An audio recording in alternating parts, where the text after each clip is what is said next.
극우 매체 윤 대통령 칭찬. 지금 일본의 생생한 분위기. 지난 3월 16에서 17일 이틀간에 걸친 한일 정상회담을 둘러싼 후폭풍이 여전히 계속되고 있다. 이번 정상회담에 대해 대통령실은 통 큰 결단, 미래를 위한 선택이라며 자화자찬 혹은 항변하고 있지만 외교의 암묵적 규칙은 기브앤테이크이다. 딱 절반씩 주고받기는 힘들더라도 최소한 눈에 보이는 가시적 효과를 조금은 받아내야 한다. 그런데 이번 한일 정상회담은 이익적 측면은 고사하고 한국 국민의 정서 및 자존심에 상처를 냈다. 가장 큰 안건이었던 강제 동원에 대해선 이후 일본 기업의 구상권을 청구하지 않겠다는 약속까지 나왔다. 그 외 앙금이 쌓여있던 사안들에 대해서도 윤석열 대통령은 물러선 것으로 보인다. 대통령실은 독도 및 위안부, 후쿠시마산 금수 조치 해제가 논의되었다는 일본 언론에 대해 왜곡 보도라 일축했다. 하지만 무슨 말이 오고 갔는지에 대해선 정상 간의 회담을 전부 공개할 수 없다고 했다. 이런 식이라면 진실이 무엇인지 알 길이 없다. 그렇기에 또 다른 당사자인 일본 측의 반응을 토대로 이번 한일 정상회담의 막전막후를 추리해 볼 수밖에 없다. 일본 진심으로 놀랍다. 우선 일본 내 보수 진보를 막론한 거의 모든 언론과 전문가들은 이구동성으로 진심으로 놀랍다고 말한다. 아무리 기시다 후미오 내각이 아베 정권 시절부터 이어진 우리는 더 이상 할 게 없으니 한국이 해결책을 찾아서 가져와라라 강경한 태도를 보이고 있다 하더라도 이렇게까지 한국이 양보할 줄은 몰랐다는 말이다. 오히려 일본 언론에서 가장 극우적인 위치에 있는 데일리 신초는 시게무라 도시미스의 칼럼을 통해 선물을 한 보따리 들고 온 윤석열 대통령을 제대로 환영하지 못했다며 다음과 같이 자민당 및 내각을 비판했다. 윤석열 대통령의 결단으로 한일 관계에 새로운 역사가 펼쳐졌다. 하지만 일본은 윤 대통령의 체면을 배려하지 않았다. 그럼에도 불구하고 한일 관계를 회복시킨 윤 대통령은 기시다 총리보다 훨씬 더 신념을 가진 지도자이며 용기 넘치는 법률가였다.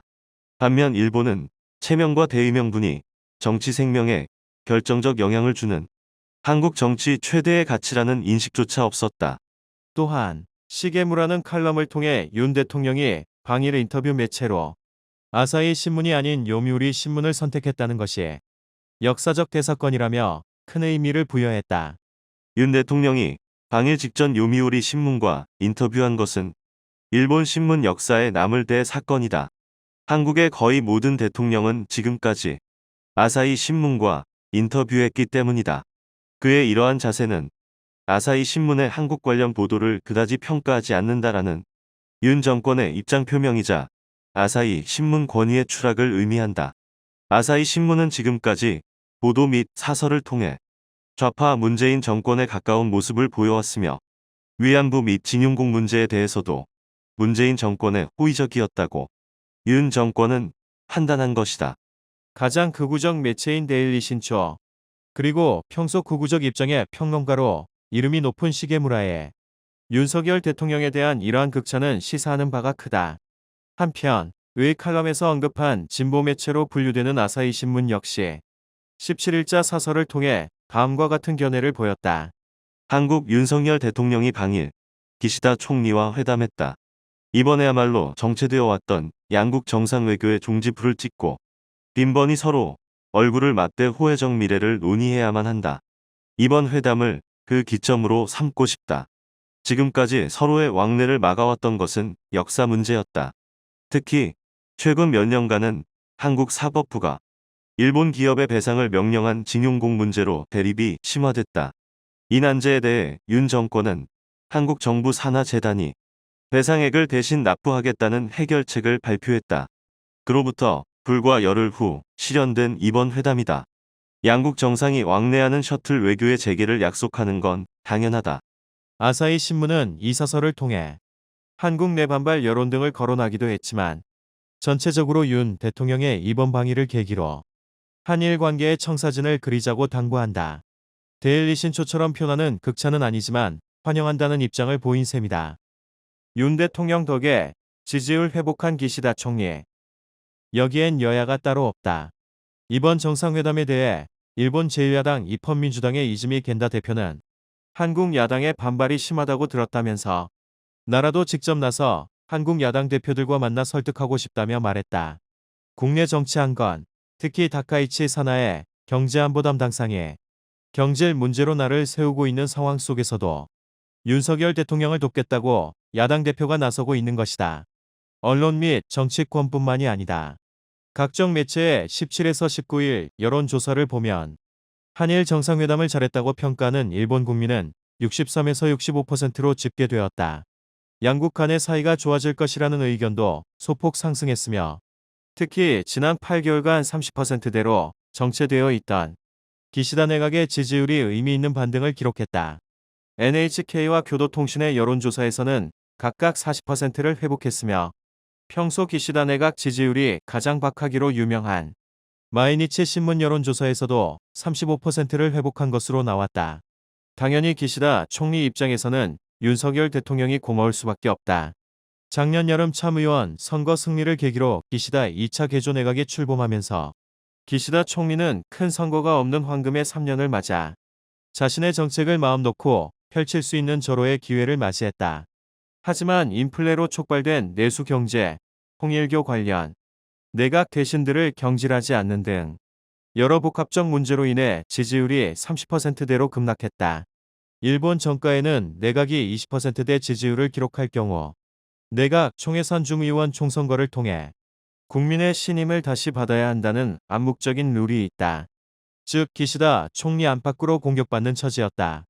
특히 자민당 최대 파벌 아베파는 총리 지지율이 떨어지기 시작한 작년부터 공공연히 태클을 걸어왔다. 예를 들어 기시다 총리는 작년 가을 아베노믹스를 재점검하자는 의미로 아소 부총재를 최고 고문으로 하는 재정건전화위원회를 총리 직속 기구로 만들었다. 하지만 당시 자민당 정주회장이던 다카이치 사나이가 당내의 아베파 중심으로 아베노믹스는 틀리지 않았다는 의미로 재정정책연구회를 만드는 등 사사건건 총리의 정책에 반기를 들었다. 그래서 개조내각 출범 시 아예 무임소 장관인 경제안보상으로 내각에 들어앉혔다. 이후 다카이치는 통일교와 관련이 있다는 스캔들에 연루됐지만 경질되지 않았다. 아베 전 총리의 오른팔이었던 그녀를 내칠 경우 아베파의 반발이 눈에 보이기도 할 뿐더러 지지율이 낮을 경우 당내 파벌 및 역학관계를 고려할 수밖에 없는 딜레마에 빠져 있었던 것이다. 하지만 윤석열 대통령 덕분에 지지율 40%를 회복한 지금 기시다 총리는 거칠 것이 없다. 다카이치 경제안보상은 자신이 총무상을 맡았던 2018년부터 2020년 사이에 작성된 행정문서에서 아베 정권을 비판하는 언론에 대한 직접 개입을 의미하는 부분이 발견되었다는 이유로 경질 가능성이 매우 커졌다. 기시다 총리의 정치적 수권.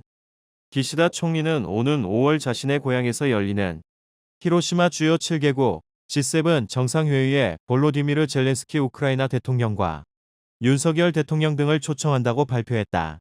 한일 정상회담이 끝나자마자 바로 우크라이나를 방문해 젤렌스키 대통령을 만나는 장면이 언론을 장식하고 있다. 전혀 다른 맥락이지만 월드 베이스볼 클래식 일본 야구팀의 선전도 일본의 경기 활성화 등에 도움을 주고 있다. 이런 식으로 만약 기시다 총리의 지지율이 50%까지 회복된다면 다카이치 및 자민당 매파들과 거리를 두며 강한 정치력을 과시할 발판이 마련된다. 이 모든 시작이 이번 한일 정상회담 그리고 윤석열 대통령이 가지고 간 선물 보따리 때문이었다. 기시다 총리는 윤석열 대통령이 고마울 수밖에 없다. 하지만 고맙게 뭔가를 해줄 것이라는 헛된 기대는 버리는 게 낫다. 기시다 총리는 2015년 박근혜 정권 시절 나온 위안부 합의안을 총괄했던 외무상 출신이다. 그의 최측근인 하야시 외무상은 지난 1월 초순 아르헨티나 외무장관과 만난 자리에서 아르헨티나에 건립될 예정이었던 소녀상을 세우지 않게끔 물밑 노력을 해왔다는 점을 기자회견을 통해 말했다. 참고로 이들은 강제동원, 종군 위안부란 단어를 절대 쓰지 않는다. 구조 선반 도노동자 문제, 위안부 문제라고 말한다. 강제동원이 해결됐으니 다음은 기시다 총리의 정치적 수건이라 할 수 있는 일본 입장에서의 종군 위안부 문제 해결일 것이다. 윤석열 대통령이라면 해줄 것이라 기대하면서 말이다.